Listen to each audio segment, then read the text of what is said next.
Assalamu alaikum wa rahmatullahi wa barakatuh. Dear learners, I do expect that Allah has kept all of you safe and sound.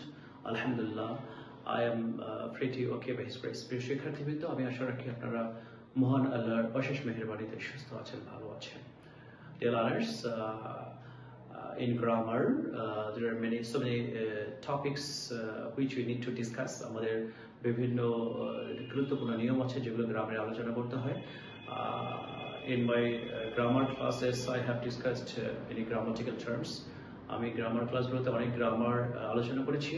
আপনারা জানেন যে আমরা right from verse, changing, narration এগুলো আলোচনা করেছি. আমরা complex sentence করছি.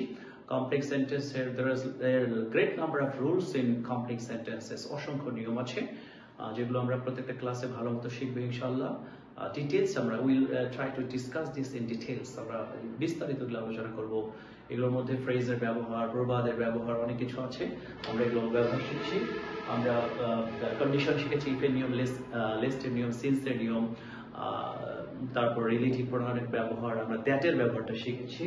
আজকে আমরা রিলেটিভ প্রোনাউন অথবা কনজাংশনস এর অন্য ব্যবহারগুলো শিখব ইনশাআল্লাহ. রিলেটিভ প্রোনাউন অথবা কনজাংশনস. ওকে, আচ্ছা, আমরা জানি যে আমাদের যে কোনো সেন্টেন্সের আমরা কমপ্লেক্স সেন্টেন্সের নিয়ম করি. তার নিয়মটা হচ্ছে, if the first part is in present, the second part may be in present. But if the first part is in past, the second part will always be in past. প্রথম অংশ past হলে অবশ্যই পরের অংশ past হবে.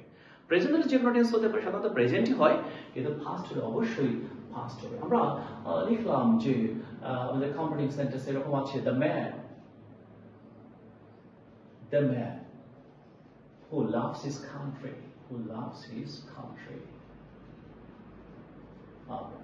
আমাদের পরের অংশে আমরা যখন রিলেটিভ প্রোনাউন থাকবে, পরের অংশে কখনোই সাবজেক্ট ইউজ করা যাবে না.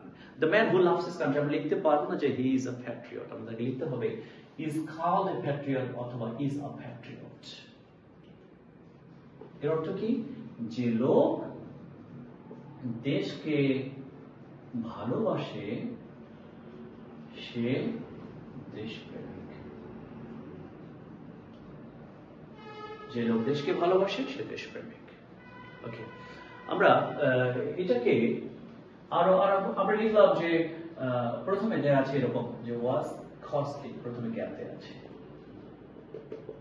আচ্ছা, আমরা কিন্তু কখনো লিখতে পারবো না যে the pen was costly, the mobile was costly. আমাদের অবশ্যই will try to make it in complex. আমাদেরকে কমপ্লেক্স করার চেষ্টা করতে হবে. আমরা লিখলাম the mobile which he gave me অথবা which I purchased অথবা which I bought was costly. সেন্টেন্সটা এরকম যে the mobile was costly which I bought. যে মোবাইলটা আমি কিনেছিলাম সেটা ছিল দামি. ওকে, আচ্ছা, আমরা এখানে আছে এরকম আর immortal প্রথমে গ্যাপ দেওয়া আছে. মানে যেহেতু এখানে সিঙ্গুলার ছিল, এখানে প্লুরাল আছে. আমরা লিখলাম those who die for the country. Those who die for the country are immortal. যারা দেশের জন্য জীবন দেয়, অমর না, যাদেরকে মানুষ সবসময় মনে রাখে. তো those who die for the country, die for মানুষ আত্মত্যাগ করা, or those who lay down their life for the country are immortal. তাহলে আমরা যদি থাকে is my friend, গ্যাপ দেয়া আছে যে he who stands there is my friend. ওকে, আমরা যদি থাকে are my friends, তখন হবে those who are standing there they are my friends. তাহলে এর অর্থ কি? the mobile which I bought was costly. যে মোবাইলটি আমি কিনেছিলাম তা ছিল দামি.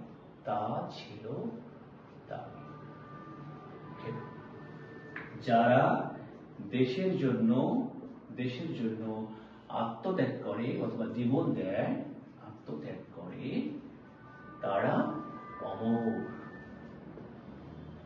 ওকে, আচ্ছা, আমাদের যদি এরকম থাকে যে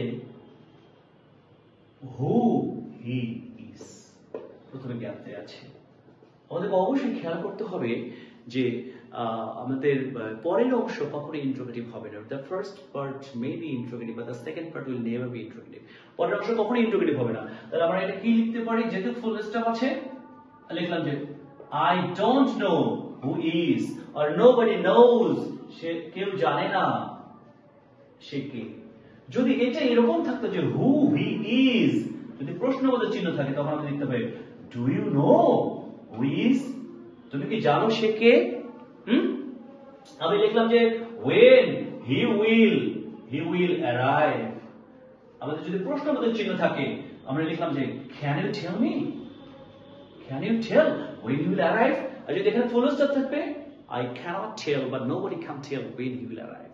তাহলে ফুল স্টপ থাকলে প্রথম অংশটা অ্যাসার্টিভ হবে, প্রশ্নবোধক চিহ্ন অবশ্যই প্রথম অংশটা ইন্টারোগেটিভ করতে হবে।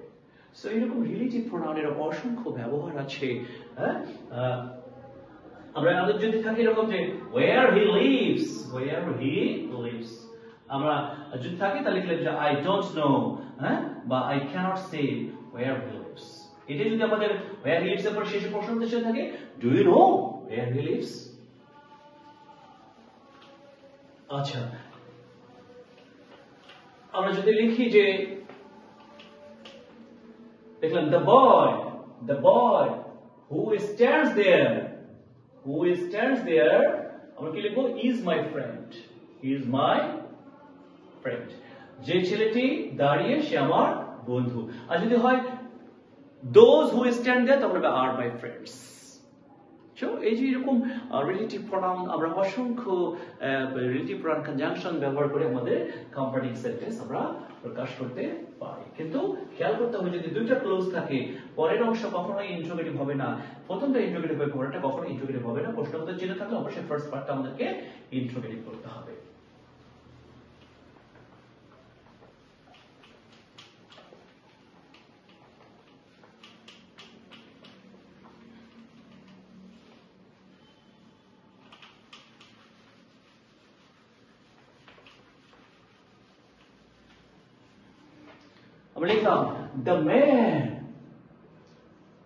the man who came here yesterday is my uncle। যে লোকটি গতকাল এসেছিল তিনি আমার চাচা। আচ্ছা, আমরা এটাকে was ইউজ করতে পারি, তবে সমস্যা নেই। the man who came yesterday was my uncle। আচ্ছা, আমরা এখন কিছু ফ্রেজ লিখব। আমাদের রিলেটিভ প্রোনাউনের অসংখ্য ব্যবহার আছে, বিভিন্ন নিয়ম আমাদের আসবে, আমরা টেস্ট পেপার সলভ করব, আমরা মডেল কোশ্চেন করব, তাহলে আমরা এই নিয়মগুলো আমরা দেখতে পাবো। আমাদের শর্ত হচ্ছে প্রথমটা প্রেজেন্ট হলে যে কোনো টেন্স হতে পারে, পাস্ট হলে অবশ্যই পাস্ট হবে। আমি লিখলাম did you know, আমাদের অবশ্যই লিখতে হবে who he was। এখানে কখনো লেখা যাবে না who he is, লেখা যাবে না, কারণ এখানে প্রথমটা পাস্টে আছে। হ্যাঁ, আমি লিখলাম যে I asked him why he was absent, why he is absent লেখা যাবে না, কারণ এখানে ফার্স্টে আছে, এবার পরেরটা অবশ্যই পাস্ট হবে, অবশ্যই পাস্টে দিতে হবে। এটা আমাদের the most important thing of sequence of tenses, if the first part is in past, of course the second part will be in past, পরেরটা অবশ্যই পাস্ট করতে হবে।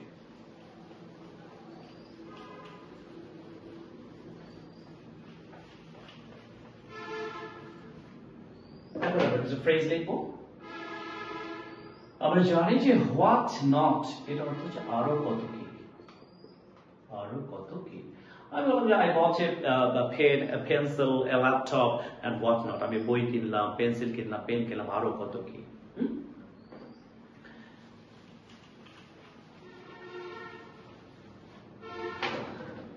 হাউস এন্ড হোয়াটস,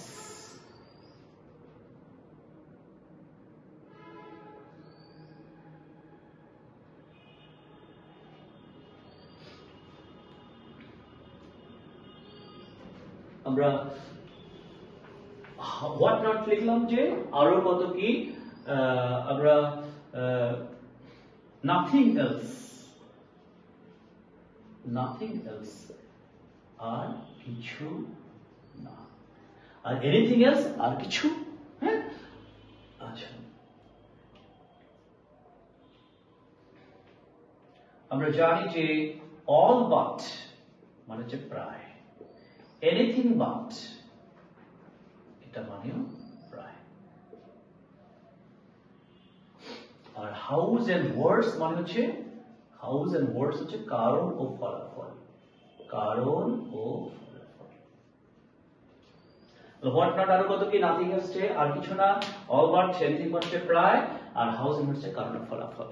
আউযু বিল্লাহি মিনাশ শাইতানির রাজিম, বিসমিল্লাহির রহমানির রহিম। আমরা জানি যে ইসলামে কিছু গুরুত্বপূর্ণ কিছু আমল আছে আমরা যেগুলো আমাদেরকে মানতে হবে। আমরা সবচেয়ে গুরুত্বপূর্ণ আমল হচ্ছে, ইসলামের দুইটা কাজ সবচেয়ে গুরুত্বপূর্ণ, একটা হচ্ছে চেনা অচেনা সকলকে আমরা সালাম দিব, আর অনাহারীকে খাবার খাওয়াইতে হবে। আল্লাহ রাসূল বলেছে এই দুইটা কাজ সর্বোত্তম। কি? একটা হচ্ছে চেনা অচেনা সকলকে সালাম দেব এবং আমরা অনাহারীকে খাবার খাওয়াবো। সালামটা সুন্দর করে দিতে হবে, আসসালামু আলাইকুম ওয়া রাহমাতুল্লাহি ওয়া বারাকাতুহু। আবার অবশ্যই সালাম যাকে দিব সালামটা নিতে হবে, ওয়া আলাইকুম আসসালাম ওয়া রাহমাতুল্লাহ। আর কেউ যদি ক্ষুধার্ত মানুষ আমাদের কাছে কোনো সাহায্য চায়, টাকা দিয়ে, অর্থ দিয়ে বা খাবার দিয়ে, অবশ্যই তাকে খাবার খাওয়াতে হবে। এটা আমাদের খুবই গুরুত্বপূর্ণ একটা আমল, এটা একটা দান সাদকা। আমরা অবশ্যই আমলগুলো করার চেষ্টা করব। Okay, dear learners, I have discussed the rules of relative pronoun. Inshallah, I will also discuss the other rules of converting sentences in my next classes. আপনারা অবশ্যই আমার ফেসবুক পেজ এবং ইউটিউব চ্যানেলটা ফলো করবেন এবং সাবস্ক্রাইব করবেন YouTube চ্যানেলটা, সোহাগ sir English class দিয়ে। ক্লাসগুলো খুবই গুরুত্বপূর্ণ, আপনারা অবশ্যই দেখবেন। দয়া করে আপনারা ক্লাসগুলো দেখবেন, সাবস্ক্রাইব করবেন, ফলো করবেন। ইনশাআল্লাহ আপনারা অবশ্যই কিছু শিখতে পারবেন। আপনাদের যারা স্টুডেন্ট আছে এসএসসি এইচএসসি তাদের জন্য অনেক হেল্পফুল হবে এই ক্লাসগুলো, আশা রাখি। May Allah keep all of us safe and healthy. Assalamu alaikum wa rahmatullah.